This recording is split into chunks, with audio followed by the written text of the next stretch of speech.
Hello, I'm Tank Hey, and today, for some reason, someone wants me to talk about this game between me and Anna Cramling, the Reykjavik Open last year, and I played the A3 against her, which is actually a nice game, but this game is really interesting in terms of she made a video about this game as well, and I asked her after the game like, what do you think of this game, and she was very happy about it.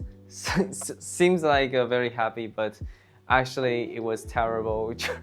The gameplay was actually terrible for both of us. So right now I'm just going to show this game very quick. So I played A3 against her. Okay, she's a streamer, and I think A3 would make her content better. So I just chose this move anyway. Also, I had a quite good winning percentage in this in A3 opening. In general, I played A3 several times against like some strong players, including US National Masters, some FIDE Masters, and I get almost like 100% winning percentage from those games. So I think A3 is a good choice. And she replied with D5, which is totally expected from me because she's a D4 player as white. And if I'm playing A3, she's most likely going for Queen's Pawn setup. So I prepared with Knight f3, and she plays C5, which is also predictable because D4, C4 player likes to play these kind of structures. And I instantly reply with B4, which is in my preparation because it's just a very unique structure that you exchange the B pawn with the C pawn so that you get some sort of imbalanced positions after that. And she replied with E6 on just solidify the C pawn, and I play bishop B2. And here I set up a trap, which is very obvious because at this level, because if she play with CB4 and AB4 and bishop takes B4, I have this trick with bishop takes G7 and she can resign. So this is not going to work for her. That's why she played Knight f6 after bishop B2. And now I have to take because otherwise she would take me. So BC4, bishop takes C4. And now E3, very important because sometimes she has this queen B6 idea to fork my bishop and this pawn on F2. So I need to defend it. And she played B6, which is trying to free the squares for the light square bishop. Very normal. And after that, D4, bishop E7, knight BD2, castle, bishop D3, and bishop E7. And in this position, everything is in my preparation so far. Because I look at the one game in the, I think it's Lee Chess or chess.com master database, and I found a game between Vincent Keimer, I think, and some other grandmasters, and they played the exact same position from this point. And here I was very confident because okay, now I prepare everything, and this position is definitely playable for white. So I would be very happy. And then something happens after I castles. She played knight bd7, c4. Here is still quite novel. And after rook c8, I play rook c1, which is not very good. For some reason, I think maybe there's some like bishop a6 ideas. I'm not so sure about that. And here, I think she also has a trick. I think she played knight e4 here. And after I play knight e1, so I think here she has some trick after knight e4, and I reply with knight e1 because I really don't know what to do if I try to take this knight, and she can take with the d pawn and fork my bishop and knight. And if I take with the bishop, okay, of course the position is unplayable basically.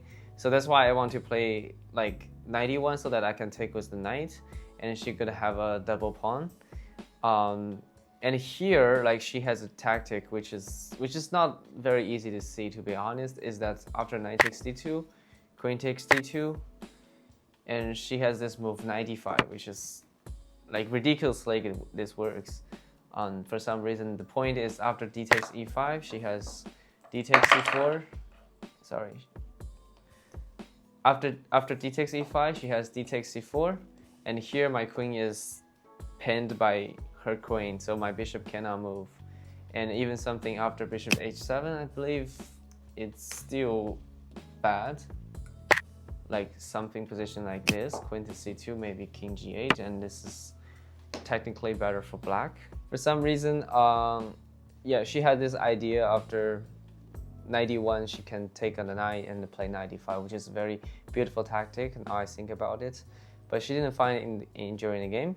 Instead she plays bishop d6, which is a very normal move because in this kind of positions, like your bishop just generally belongs in this diagonal. And maybe she has some ideas after I play, like say f3 and maybe something like queen h4, or immediately just play bishop h2 and king h2, queen h4 here, and something like knight g3. This could, like, maybe this doesn't really work, but like this is very scary to think about it.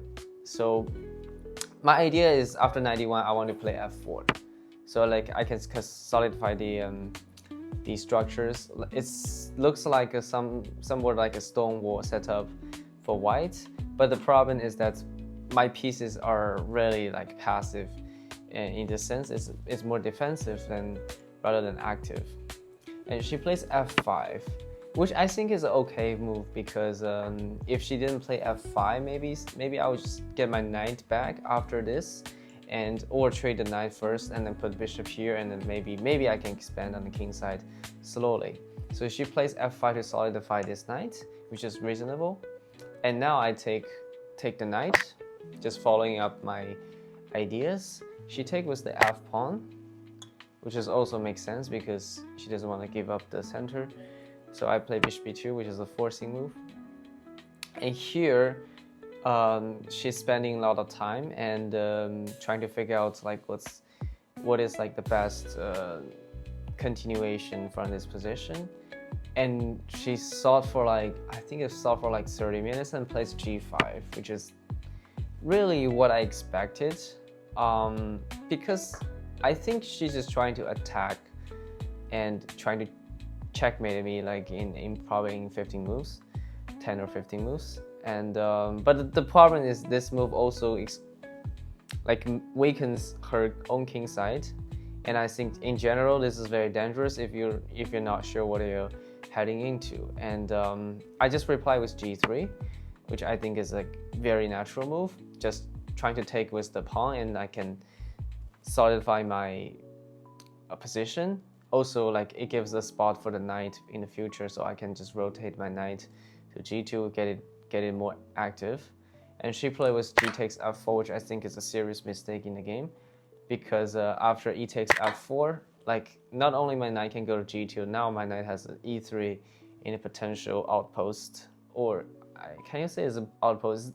Maybe not outpost, it's probably like a blockade, right? If my knight is on e3, then the pawn can never move, and this is just a perfect knight. There's nothing to challenge my knight from her position. So here she is like really like in a panic mode because it seems like black doesn't really have any active plan after this exchange of pawns, and also her king is so weak. So she starts to play knight f6, try to defend the king side a little bit. And here knight g2 is very natural, and something happens after this game is just really crazy. Like she plays d takes c4, and I reply with bishop takes c4. And here she plays rook takes c4, which I think I saw this tactic, which is just like very natural. After rook c4, she can play like bishop a6 and ping my rook and try to get exchange back. So I thought this is what she's gonna play, but here she's think about something else. She plays e3, which is ridiculous because it just literally blundered the pawn, and I don't really see the continuation. She plays queen e8 after e3, and now I realize like initially I didn't realize because I thought it's just very bad move.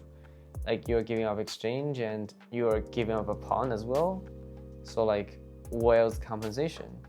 Of course, like this position white is winning, but after queen e8, I think she just trying to checkmate me.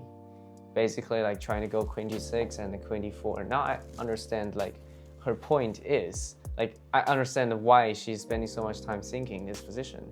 So once they realize like the threat is maybe queen g6 and queen e4, just she's arguing like that this bishop is very strong in this position.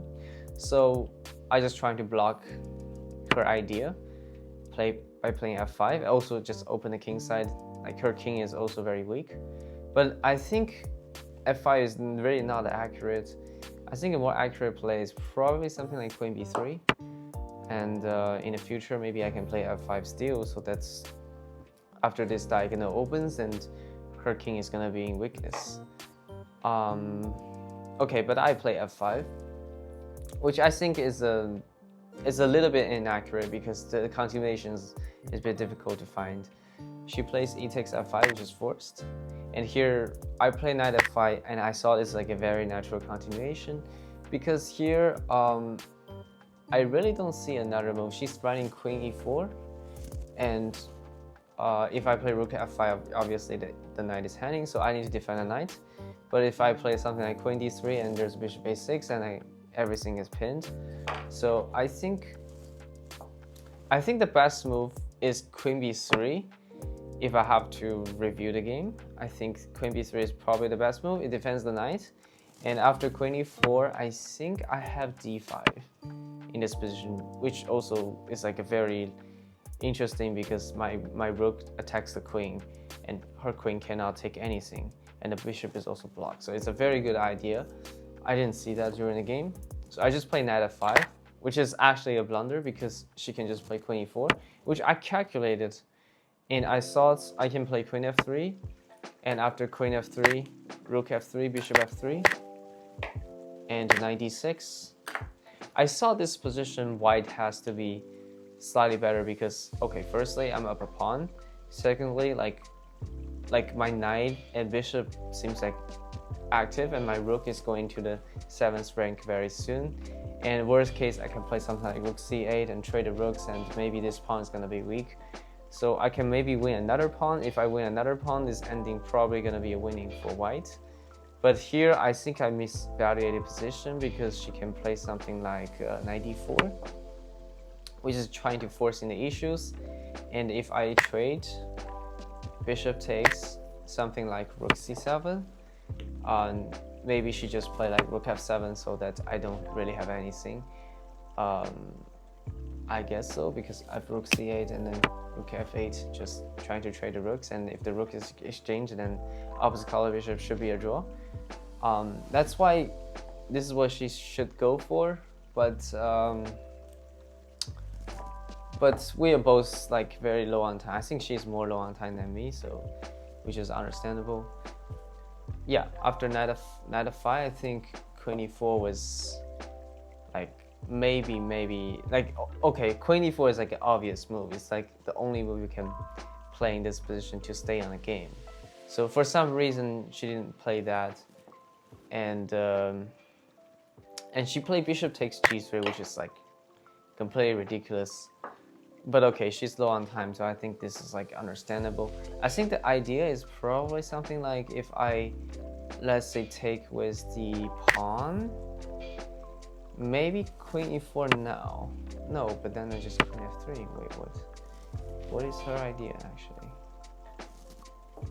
So I'm trying to figure out what's her idea. Bishop g3 is very interesting. What if I just take with the pawn? Maybe there's no idea. But yeah, there's probably some. Oh, okay, yeah, okay, I understand. So bishop g3 is basically arguing that she's going to lose the bishop if queen e4 take, right? She's going to lose the bishop anyway. So probably she's going to sack her bishop first, and if the same line goes, let's say take, and then queen e4, queen f3, take, bishop takes. Now she's not down a pawn, but maybe the position's still like okay. But like here she's not down a pawn. I think that's the idea of bishop g3. If knight takes g3, then maybe there's ideas like queen to e3 check, and I have to play rook f2, and here maybe knight to g4, and there is a queen g4. So what's the idea? Maybe this is just losing actually. Yeah, maybe this is actually just losing. Maybe something like knight d4, but I don't know if this works or not. It seems like I have queen g4 anyways, and if king h8, I have d5, which is checkmate. I guess this idea doesn't really work anyway, but that's what her idea is. And here, so she plays bishop g3, and now I realized, okay, I have to play d5 because I want to blockade the bishop. And here I do really have a very, very good idea. If she plays bishop takes d5, I don't know if you can see that, but I see this during the game. I can play queen takes d5, check, sack my queen, and after knight d5, I have this beautiful checkmate, knight h6, with this bishop, rook, and knight. Like everything it's like a beautiful checkmate. So probably she sees that as well. That's why after d5, she just basically give up and play bishop e5. And here, after I trade queen d4, I mean, you're down an exchange, so you cannot really trade. So queen e2, and here I just play knight h6. King g7 is forced, and I play rook c7. Obviously, king g6 is forced as well, because if king takes h6, I believe I just play rook f6, and this is checkmate in few moves. So king g6 is forced, and now I just calmly take the bishop. And the rest of the game is very easy. I think she plays something like, queen h4, queen h5. And here I play knight to g4, I believe. Because obviously queen trade is not possible. So she plays queen g5, and after rook f6, she resigned. So this game is just really like unexpectedly like going this way. Like I made some mistakes and she made some mistakes, but in the end, like I prevailed in a kind of like crazy fashion, but it is still controllable in most cases. So yeah, hopefully you enjoy that. That's it.